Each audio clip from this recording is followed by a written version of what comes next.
As-salatu ala nabi wassalamu ala rasul wal anbiya'il mursalin kulluhum mukramun.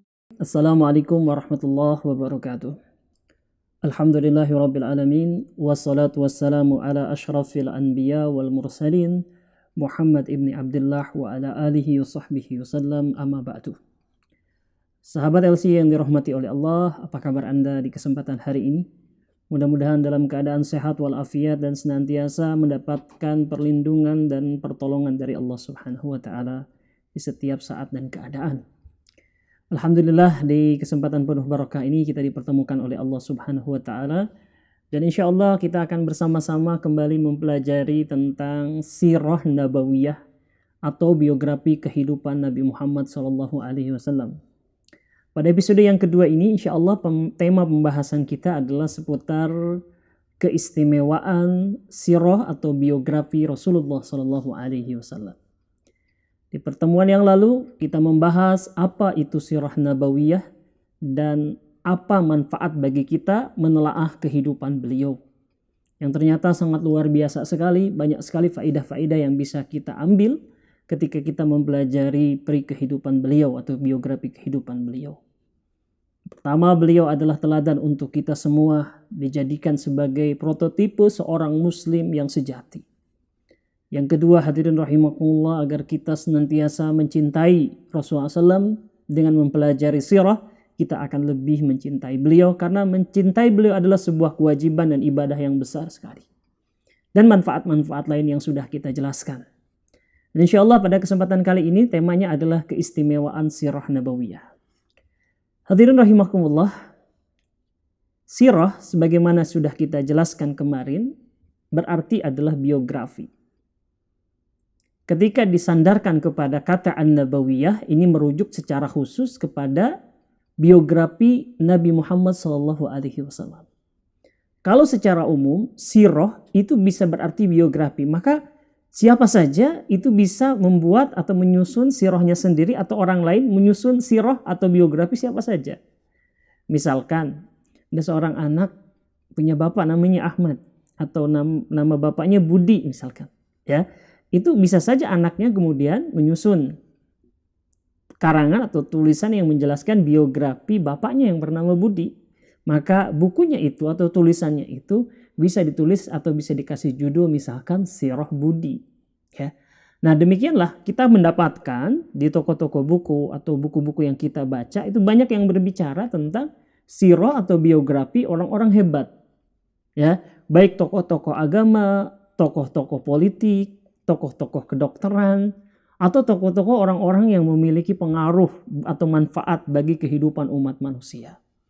Dengan demikian kita bisa mempelajarinya, bisa menarik faidah dari kehidupan orang-orang yang ditulis biografinya tersebut. Ya. Nah, dan tentu saja setiap orang memiliki kekhususan dan keistimewaan tersendiri. Karena itu semakin kita banyak membaca, mempelajari biografi orang, insya Allah kita akan menarik faidah juga yang banyak.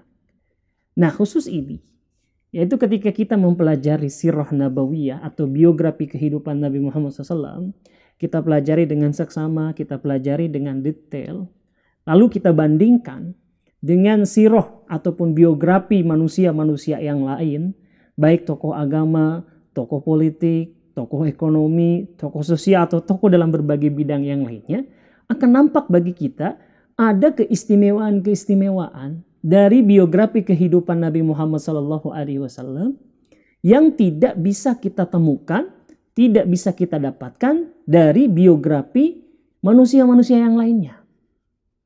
Ini tentu tanpa mengesampingkan bahwa yang lain ada manfaatnya kita mempelajari biografi mereka, ya. Tapi kalau kita bandingkan secara sama, maka kita akan mendapatkan bahwa biografi kehidupan Nabi Muhammad SAW itu memiliki keistimewaan-keistimewaan yang luar biasa. Ya, memiliki kekhususan-kekhususan yang itu berbeda dengan biografi-biografi yang lainnya. Nah, insya Allah pada kesempatan kali ini kita akan membahas beberapa hal, dan keistimewaan-keistimewaan ini diuraikan oleh ulama yang bernama Syekh Mustafa Al-Sibai. Ya, Syekh Mustafa Al-Sibai. Dalam bukunya Ringkasan Sirah Nabawiyah. Apa saja keistimewaan biografi Nabi yang tidak ada pada biografi manusia yang lain? Yang pertama, biografi kehidupan Nabi Muhammad SAW adalah biografi yang teruji kesahihannya, yang teruji validitasnya. Ya, memang Nabi Muhammad SAW sudah wafat 1500 tahun yang lalu. Tapi kisah-kisah kehidupannya itu sampai kepada kita lewat sebuah jalur ilmiah, ya, lewat sebuah ataupun lewat berbagai macam cara yang terbukti validitasnya atau keotentikannya, keasliannya. Gitu. Ya, lewat sumber-sumber yang mungkin yang lain tidak punya sumber-sumber itu. Dan itu bisa dipertanggungjawabkan. Nah, ini berbeda ketika kita mempelajari biografi kehidupan manusia yang lainnya. Ya, yang itu biasanya hanya ditulis oleh orang yang dekat, ya, kemudian setelah itu entah bagaimana kemudian muncul tulisan-tulisan yang tidak tahu apakah orang itu pernah bertemu, pernah bicara, pernah melihat, ya, itu tidak jelas. Sehingga akhirnya kemudian dibukukan. Sementara Nabi Muhammad SAW biografinya itu ditulis, ya, dengan sumber-sumber yang dapat dipercaya. Yang pertama sumbernya adalah jelas Al-Quranul Karim. Ya, Al-Quranul Karim kita tahu tidak ada kitab yang lebih sahih daripada Al-Quranul Karim. Ya, yang tidak mengandung kebohongan di dalamnya, yang tidak diragukan kebenarannya bahwa itu adalah firman Allah Subhanahu wa taala. Nah, salah satu sumber utama dari Sirah Nabawiyah adalah Al-Quranul Karim. Maka kita akan dapatkan tuh bagaimana Nabi Muhammad SAW diceritakan oleh Allah Subhanahu wa taala di dalam Al-Quran. Misalkan bahwa Nabi Muhammad SAW itu waktu kecilnya adalah seorang yatim. Allah berfirman, "A'udzubillahi minasyaitonirrajim. Alam yajidka yatiman fa'awah."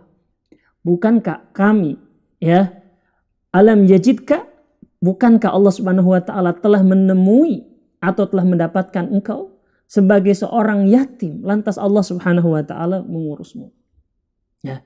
Nah, jadi ini bahwa Rasulullah SAW itu dalam keadaan yatim atau posisinya yatim itu diceritakan oleh Allah Subhanahu wa taala di dalam Al-Qur'anul Karim. Bahkan peristiwa sebelum Rasulullah SAW lahir, ya, yang terkenal dengan peristiwa gajah atau tahun gajah, diceritakan oleh Allah Subhanahu wa taala. Demikian juga peperangan-peperangan yang dialami oleh Rasulullah SAW, ya, dalam perang Badar, perang Uhud, dan peperangan-peperangan yang lainnya itu diceritakan oleh Allah Subhanahu wa taala di dalam Al-Qur'anul Karim. Ya, jadi sumbernya Al-Qur'an Karim. Ya, yang kedua adalah sumbernya adalah hadis-hadis. Ya, hadis-hadis yang sahih juga adalah sumber utama dalam mempelajari biografi kehidupan Nabi Muhammad SAW. Dan itu ketika diterima sebagai sebuah hadis yang sahih yang bisa diterima, itu ada sebuah metodologi atau sebuah ilmu yang hanya dimiliki oleh orang Islam untuk menyaring mana kabar-kabar ataupun riwayat-riwayat yang bisa dipercaya, mana yang lemah atau mana yang meragukan.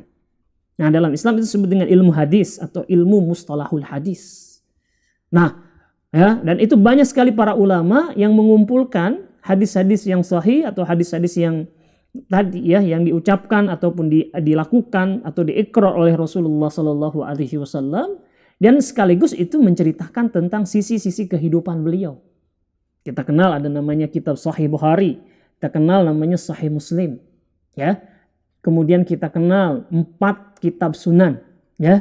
Kemudian banyak lagi kitab-kitab hadis yang lain itu menceritakan apa-apa yang dikatakan Nabi, apa-apa yang dilakukan oleh Nabi, apa-apa yang diikrar, ditetapkan oleh Rasulullah Sallallahu Alaihi Wasallam, menceritakan juga kejadian-kejadian di zaman Rasulullah SAW, maka itu semakin memperkuat sumber primer dari sirah nabawiyah, ya, dan itu jelas bisa dipertanggungjawabkan kesahihannya, kevalidatannya.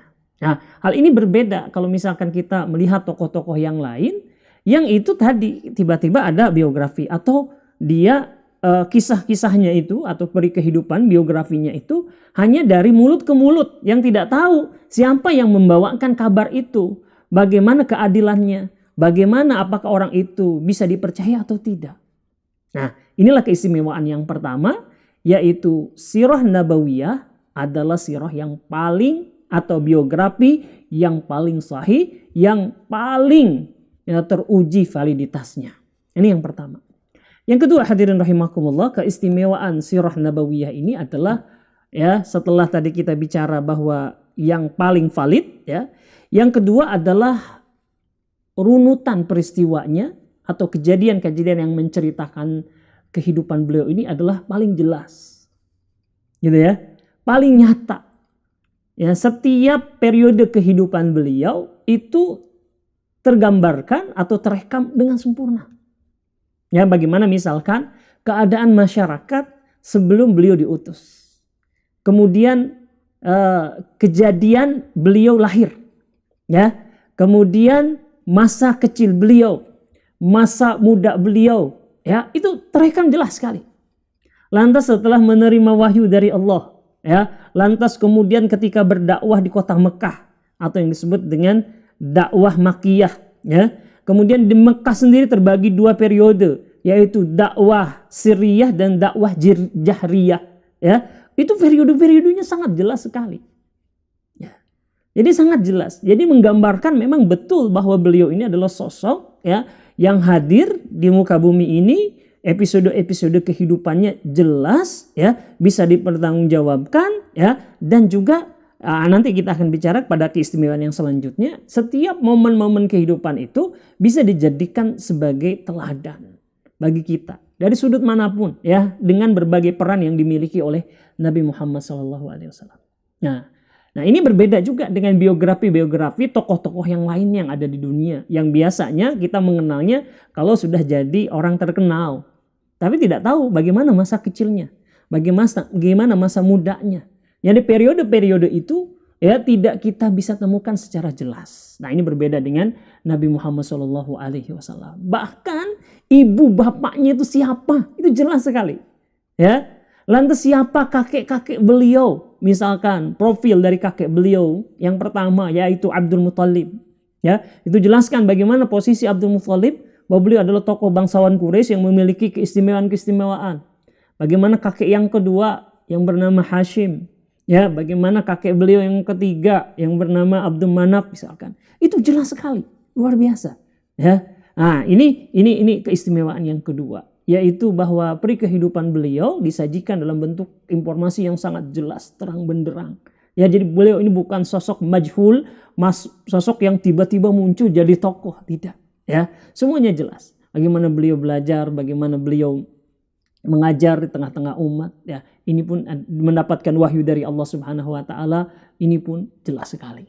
Nah, ini yang kedua. Ya. Kemudian yang ketiga, hadirin rahimakumullah. Keistimewaan yang ketiga, bahwa Nabi Muhammad SAW ini kalau kita melihat ya, setiap peran yang dimiliki oleh beliau merupakan contoh yang bisa kita tiru, contoh yang bisa kita teladani. Setiap periode kehidupannya, setiap peran yang beliau lakukan ini bisa kita jadikan sebagai teladan. Dan demikianlah Rasulullah SAW dijadikan oleh Allah Subhanahu Wa Taala untuk menjadi teladan, menjadi contoh bagi kita menjalani kehidupan kita di dunia ini. Ya, jadi beliau ini bukan sosok manusia luar biasa, ya, yang tidak bisa ditiru oleh para pengikutnya, gitu ya.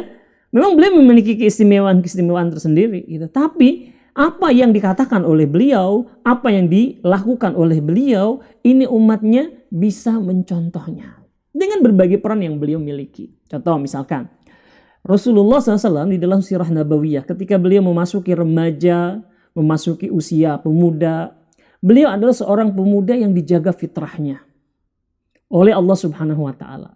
Beliau tidak pernah menyembah berhala, tidak pernah minum khamr, ya, bahkan kepada tempat-tempat maksiat pun beliau enggan, tidak mau. Ya. Dan itu benar-benar dijaga oleh Allah Subhanahu Wa Taala. Nah, itu diceritakan bagaimana Nabi misalkan ketika jiwa mudanya meronta ketika mendengar ada suara alunan musik atau tempat-tempat kemaksiatan, beliau ketika itu sudah sedikit tertarik, tapi kemudian dijaga oleh Allah Subhanahu Wa Taala sehingga beliau tidak jadi mendatangi tempat itu. Nah, ini waktu beliau masih remaja, dijaga oleh Allah dari hal-hal yang negatif, ya, hal-hal yang bisa merusak, ya, ataupun hal-hal yang bisa merendahkan kemuliaan akhlak beliau. Jadi dijaga benar oleh Allah Subhanahu wa taala. Ini menunjukkan bahwa kita ya sebagai generasi yang muda, generasi muda ini juga harus benar-benar menjaga diri kita ya dari hal-hal yang bisa merusak akhlak kita. Baik itu khamar ataupun juga percaya kepada hal-hal yang berbau khurafat dan yang lain-lainnya, ini juga teladan ya dari Rasulullah SAW gitu. Kemudian beliau juga memiliki peran yang beraneka ragam ya ketika menjalani kehidupannya. Beliau adalah sebagai sosok kepala keluarga. Bagaimana beliau misalkan memperlakukan istrinya, memperlakukan istri-istrinya, memperlakukan anak-anaknya, memperlakukan sanak saudara, kerabat dan yang lain-lainnya itu ada di dalam sirah nabawiyah.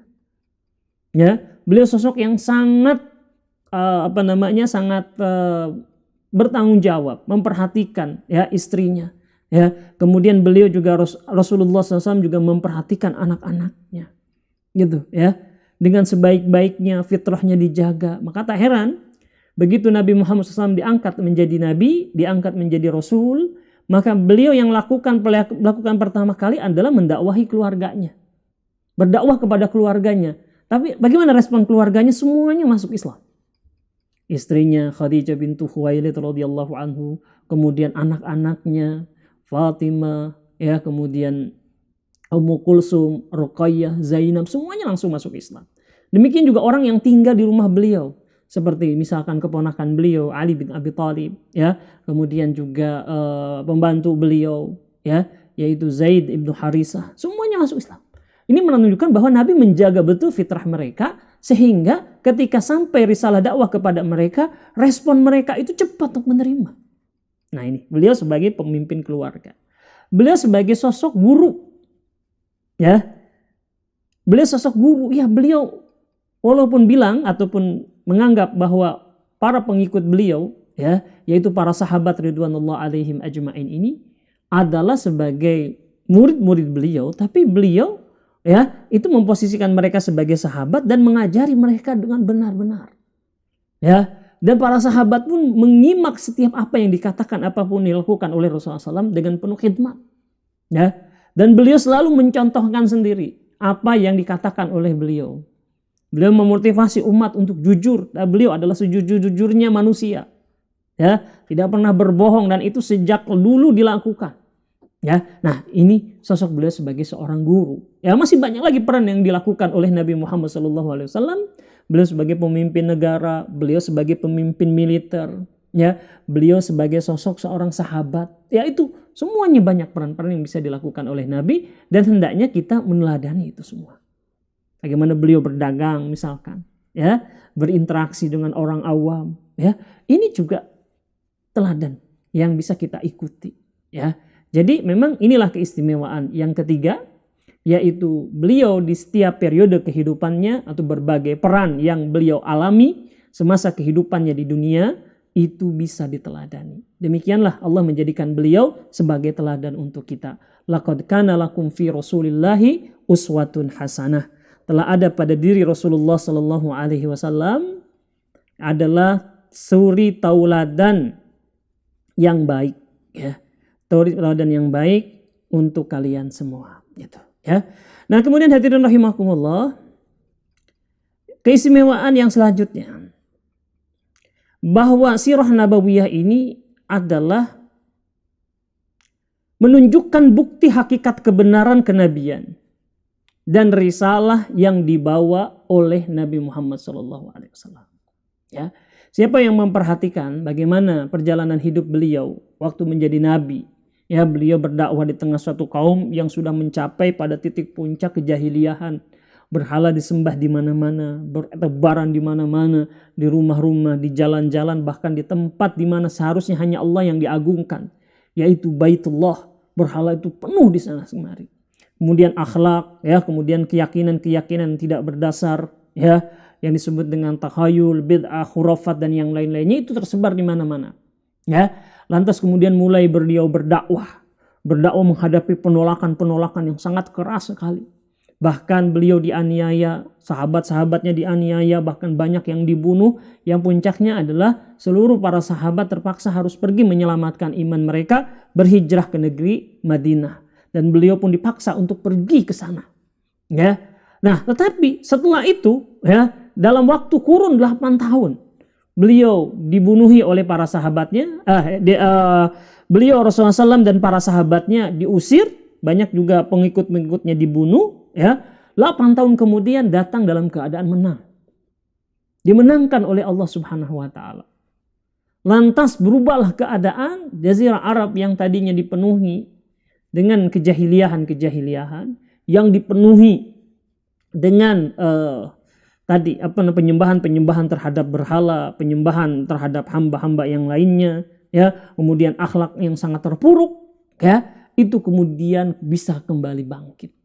Ya, seluruh bangsa Arab itu memasuki agama Allah Subhanahu wa taala dengan berombongan-berombongan, gelombang-gelombang besar. Ya, ini disebutkan oleh Allah Subhanahu wa taala di dalam Al-Qur'an. Idza jaa nasrullahi wal fath wa ra'aitan nasa yadkhuluna fi dinillahi afwaja fasabbih bihamdi rabbika wastaghfir innahu kana tawwaba. Ya, jadi siapa yang mempelajari ataupun juga hayati ya biografi kehidupan Nabi Muhammad SAW, maka kita akan melihat bahwa ini benar, bahwa beliau adalah seorang nabi yang diberikan pertolongan dari Allah Subhanahu wa taala. Gitu ya. Atau dengan kata lain, bahwa sirah nabawiyah itu adalah mukjizat Nabi Muhammad SAW. Ya, aspek luar biasa ya yang tidak ada yang bisa menyamainya kecuali Nabi Muhammad SAW.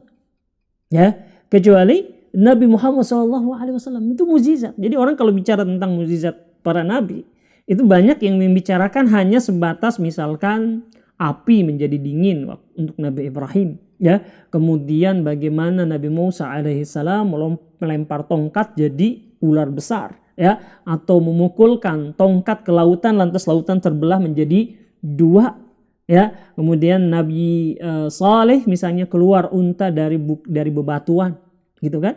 Nah, itu memang perkara-perkara mukjizat, ya, yang harus kita yakini karena ada di dalam Al-Qur'anul Karim seperti itu, ya. Tapi bahwa peri kehidupan beliau yang sangat istimewa yang terus menginspirasi sampai dengan hari ini juga termasuk mukjizat Nabi Muhammad SAW. Selain mukjizat beliau yang paling agung Al-Qur'anul Karim, selain mukjizat-mukjizat lain yang beliau miliki misalkan seperti memukul batu lantas kemudian mengeluarkan cahaya, ya, atau memerah susu yang kering lantas kemudian menjadi banyak kebarokahan, itu mukjizat beliau juga. Tapi jangan lupa sirah juga adalah mukjizat beliau gitu. Nah, nanti makanya ketika kita mempelajari sirah nabawiyah itu kita akan semakin yakin, ya, iman kita akan bertambah, ya, yaitu iman kepada Rasul-Rasul Allah, lebih khusus adalah kepada Nabi Muhammad SAW. Beliau benar adalah utusan Allah yang dimenangkan oleh Allah Subhanahu wa taala. Nah, demikian beberapa keistimewaan dari sirah nabawiyah yang bisa kita rincikan pada kesempatan kali ini. Bisa lebih lanjutnya bisa membahas atau membaca di dalam kitab Mukhtasar fi Siratin Nabawiyah yang dikarang oleh Syekh Mustafa As-Sibai. Kita ulangi lagi, yang pertama adalah yang paling sahih, yang kedua adalah paling jelas, ya. Yang ketiga adalah peran beliau Rasulullah SAW dengan segala macam perannya adalah, ya, bisa kita teladani. Laqad kana lakum fi Rasulillahi uswatun hasanah. Kita harus cari, ya, sisi-sisi kehidupan beliau yang lainnya untuk bisa kita jadikan teladan, ya. Nah, baik beliau sebagai kepala keluarga, sebagai seorang ayah, sebagai seorang teman, sebagai seorang guru, sebagai pemimpin masyarakat, ini harus kita tiru. Yang keempat, keistimewaannya adalah bahwa sirah nabawiyah adalah mukjizat Nabi Muhammad SAW sendiri. Siapa yang mentadaburinya dengan baik, ya, dengan sebaik-baiknya, niscaya insyaallah ta'ala itu akan semakin bertambah keimanannya. Nah, sebenarnya pembahasan selanjutnya dari sirah nabawiyah ini adalah sumber-sumber di dalam mempelajari sirah nabawiyah. Ya, apa rujukan primer, ya, rujukan utama dalam mempelajari sirah nabawiyah. Tapi sudah kita singgung tadi, ya. Jadi sumber utamanya Al-Qur'anul Karim yang pertama. Yang kedua adalah kitab-kitab hadis. Ya. Yang ketiga adalah kitab-kitab yang menjelaskan tentang peristiwa-peristiwa Nabi yang sebenarnya juga merujuk kepada hadis. gitu ya. Banyak para ahli sejarah sebenarnya mereka ini ahli hadis, mengumpulkan hadis-hadis lantas kemudian merunutkannya menjadi sebuah peri kehidupan atau biografi kehidupan Nabi Muhammad SAW. Itu misalkan ada seorang ulama namanya Ibnu Hisham, ya, itu punya guru namanya Ibnu Ishaq.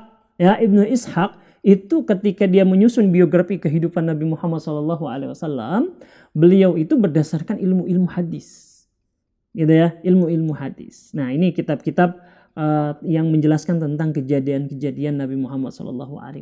Ya, rujukan-rujukannya seperti itu. Ya, para ulama, ya, tentu mereka ketika menjelaskan ataupun memerincikan tentang kehidupan beliau, ini rujukannya adalah Sirah Nabawiyah. Rujukannya adalah kitab-kitab hadis, ya, dan juga Al-Qur'anul Karim, ya. Dan semakin hari semakin banyak yang bisa kita baca dari peri kehidupan beliau. Sudah banyak para ulama yang telah menulisnya dan sampai sekarang juga masih ada, ya. Kita baca, semakin banyak membacanya, insya Allah wawasan kita akan semakin luas dan juga kita akan semakin tertarik dengan kepribadian manusia yang agung ini yang dianugerahi oleh Allah Subhanahu wa taala kenabian, nubuwah yang sangat luar biasa itu. Nah, demikian apa yang bisa kita bahas pada kesempatan hari ini. Mudah-mudahan membuat rekan-rekan sahabat LC semakin tertarik untuk mempelajari Sirah Nabawiyah. Dan insya Allah kita akan lanjutkan lagi pembahasan selanjutnya tentang Sirah Nabawiyah. Yaitu episode selanjutnya adalah seputar tentang sejarah bangsa Arab. Ya, sejarah bangsa Arab yang merupakan bangsa di mana Rasulullah SAW berada, ya, dan termasuk juga daerahnya atau wilayahnya, yaitu Jazirah Arab. Insya Allah kita akan bahas pada kesempatan yang lain. Demikian, mudah-mudahan bermanfaat. Wassallallahu ala nabiyina Muhammadin wa ala alihi wa sahbihi wasallam. Subhanaka Allahumma bihamdika, asyhadu an la ilaha illa anta, astaghfiruka wa atubu ilaik. Assalamualaikum warahmatullahi wabarakatuh. Blessings be upon Nabi, peace be upon the messenger, and the prophets who were sent, all of them were on